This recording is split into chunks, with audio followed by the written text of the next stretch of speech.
Bonjour à toutes et à tous, j'espère que vous allez bien, moi je vais très bien. Aujourd'hui, nous allons parler de politique. Ah, je sais, la politique, ça a toujours été quelque chose de très controversé, mais ça reste quelque chose de très intéressant, en tout cas à mes yeux. Mais aujourd'hui, on va parler plus précisément des futures élections présidentielles au Mexique, où les deux candidats sont en fait des candidates. Et oui, vous l'aurez compris, le futur président du Mexique sera une femme. On va maintenant découvrir ensemble qui sont ces deux candidates et qu'est-ce qu'elles ont à nous offrir. On va tout d'abord parler de la situation politique au Mexique qu'il y a actuellement. Alors le président actuel du Mexique, c'est Andrés Manuel López Obrador, je crois que j'ai dit tous les noms. Et depuis 2018, il est le 65e président du Mexique.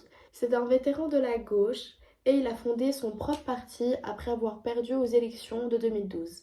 Le parti Morena, le mouvement de régénération nationale, est un parti politique de la gauche qui soutient la diversité ethnique, religieuse, culturelle et sexuelle, ainsi que le respect des droits de l'homme et la protection de l'environnement.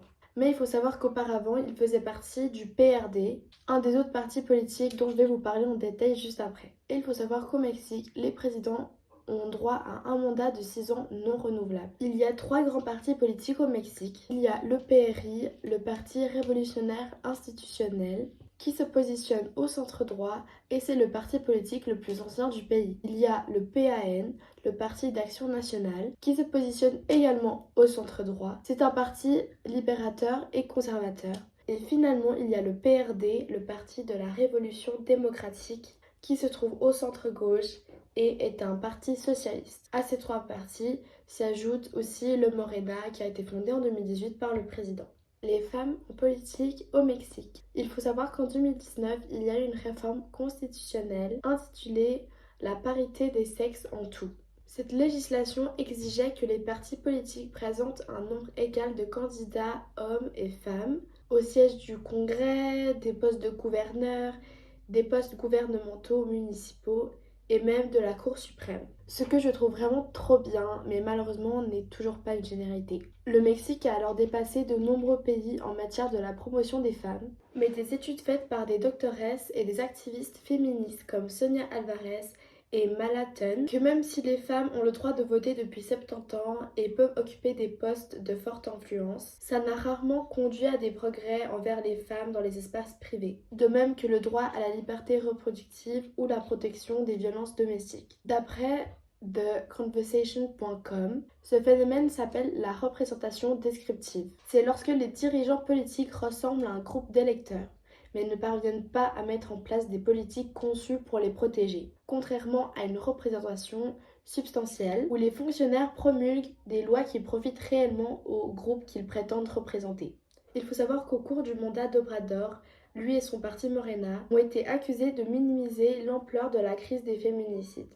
Il a même profité d'une de ses conférences pour lancer des agressions verbales contre les femmes au pouvoir, y compris la candidate Galvez, dont je vais justement vous parler après. Donc ça montre que de simplement avoir des femmes occupant des hauts postes politiques, ça ne résolve pas tout malheureusement. On va maintenant enfin parler des candidates. Aux élections du 2 juin 2024, la première candidate sera Claudia Sheinbaum.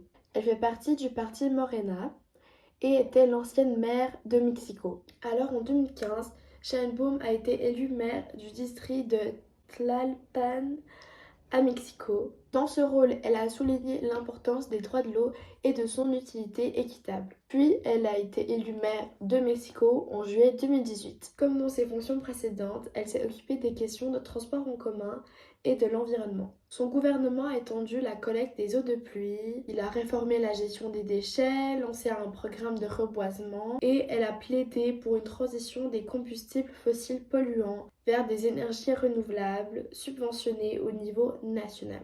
Elle a également annoncé son intention de rénover le système de métro de la ville, longtemps en mauvais état, avec des investissements massifs dans la modernisation des trains et dans le renforcement des infrastructures existantes. Beaucoup la considèrent comme un successeur idéologique à Obrador, car elle a adopté des positions de gauche similaires, telles que la volonté que tous les citoyens aient des droits fondamentaux aux soins, à l'éducation, au logement et à l'emploi. Mais le bilan de Sheinbaum, autant que mère, est un peu mitigé. Elle s'est publiquement décrite comme féministe et a critiqué à plusieurs reprises les procureurs, comme sur l'affaire du meurtre dissimulé d'Adriana Lopez, une femme de 27 ans. Elle a aussi tenté de criminaliser les participants à une manifestation de masse contre les milliers de femmes disparues ces dernières années, affirmant que ces manifestations étaient violentes. Opposante à Claudia Sheinbaum et Xochitl Gálvez, j'espère que je prononce juste son prénom. Elle fait partie du Parti d'Action Nationale. De 2015 à 2018, elle était maire de l'arrondissement Miguel Hidalgo de Mexico. Puis, de 2018 à 2023, elle a été sénatrice dans des législatures du Congrès mexicain. Autant que sénatrice, elle a participé à des caucus, c'est des réunions de partis politiques, avec le Parti d'Action Nationale de centre droit, mais a souvent adhéré à une politique un peu plus progressiste sur des questions sociales telles que l'avortement, les politiques en matière de drogue et les dépenses sociales. Elle est née dans une famille plutôt pauvre et dans une famille d'origine indigène. Donc en étant indigène, elle représente cette partie de la population. Beaucoup de communautés indigènes comptent voter pour elle parce qu'ils se sentent représentés. Elle a aussi publiquement soutenu les droits des LGBTQ+, au Mexique. Nous allons maintenant parler de leur politique migratoire. Alors pour Claudia Sheinbaum, la façon de réduire la migration, c'est d'investir dans les lieux d'origine. Donc en gros, d'améliorer les conditions de vie dans les pays d'origine des migrants qui migrent vers les États-Unis ou qui migrent vers le Mexique. Mais justement, en disant ça, je me demande, mais est-ce qu'il ne faudrait pas aussi investir dans le Mexique parce qu'il y a beaucoup de Mexicains qui migrent vers les États-Unis ou qui essayent de migrer vers les États-Unis. Mais bon, elle a dit, nous devons construire des ponts, pas des murs. Les murs ne résoudront pas les problèmes ou le confinement que l'on peut mettre en place dans le sud pour la migration. La solution la plus humaine, la plus juste et la plus efficace est d'investir dans des pays qui malheureusement expulsent davantage de personnes pour diverses raisons. Elle a aussi proposé d'ajouter plus de pays d'Amérique latine dans le traité entre le Mexique, les États-Unis et le Canada pour qu'il y ait plus d'échanges et d'améliorer l'économie dans les pays voisins. Maintenant, on passe à Xochitl Gálvez. Elle a dit, c'est une frontière compliquée. Géographiquement, ce n'est pas si simple. Nous ne demandons pas un mur et je ne crois pas aux murs, mais je crois qu'il doit y avoir suffisamment de personnel, ce qui n'est pas le cas aujourd'hui, pour faire les procédures d'immigration afin que les personnes qui vont au Mexique entrent légalement dans un pays. Combien de temps vont-ils rester s'ils vont aux États-Unis? Combien de temps vont-ils rester au Mexique? Elle explique aussi qu'elle comprend que les États-Unis veulent protéger leur pays, mais que les immigrés sont aussi une opportunité pour les États-Unis ainsi que le Mexique pour le travail. Elle dit « Travaillons à trouver un moyen pour les immigrés d'entrer sur le marché du travail de manière documentée ». Donc j'ai l'impression qu'elle ne veut pas rendre la migration impossible, mais qu'elle voudrait que ça soit un peu plus contrôlé et que les migrants soient des possibles occupants de postes de travail. Regardons un peu ce qui se passe chez nous. En Suisse, on a plusieurs partis, mais on en a surtout deux grands qui s'opposent régulièrement lors de débats ou d'élections. Ces deux partis sont l'UDC et le PS. L'UDC est l'acronyme de l'Union démocratique du centre et est un parti de droite. En revanche, le PS est le parti socialiste et se positionne à gauche. L'UDC s'est profilée comme gardienne de l'indépendance suisse. Elle défend la neutralité suisse et se bat pour une politique d'immigration restrictive. Elle s'engage pour un allègement des impôts, une baisse des dépenses sociales. Les valeurs fondamentales du PS, c'est la justice sociale, l'égalité entre tous les membres de la société. Il veut ainsi promouvoir la démocratisation des entreprises, une répartition moins inégalitaire des richesses, l'amélioration des conditions de travail et le respect de l'environnement. C'est aussi le plus grand parti europhile de la Suisse, soutenant l'entrée de la Suisse dans l'Union européenne, contrairement à la majorité des autres partis. La politique migratoire en Suisse. Alors quand je suis allée sur le site de l'UDS, pour m'informer, je suis tombée sur une page très intéressante expliquant tous les points qu'ils voudraient mettre en place pour éviter l'immigration. Du coup, je vais seulement vous en dire quelques-uns parce qu'il y en a beaucoup. Donc voilà.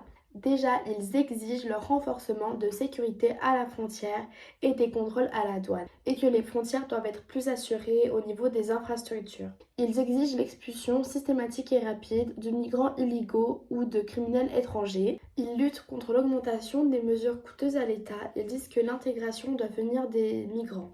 Et finalement, ils refusent toute facilitation de la naturalisation et combat la naturalisation des criminels et des bénéficiaires de l'aide sociale.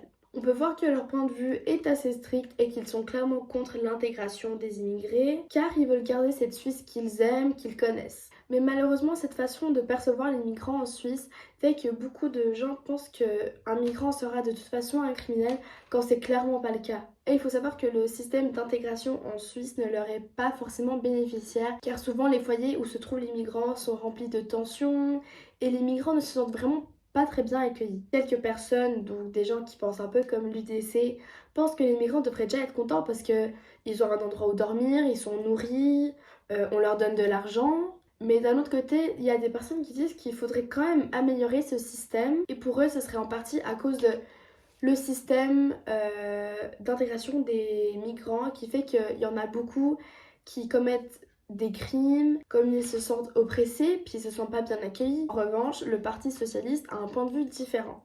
Ils disent qu'il faut introduire le droit de vote et d'éligibilité aux étrangers après 50 séjours. Ils disent que les conditions de la naturalisation doivent être assouplies et que les procédures de la naturalisation doivent être conçues de façon adéquate, équitable et dans le respect des principes du droit de procédure.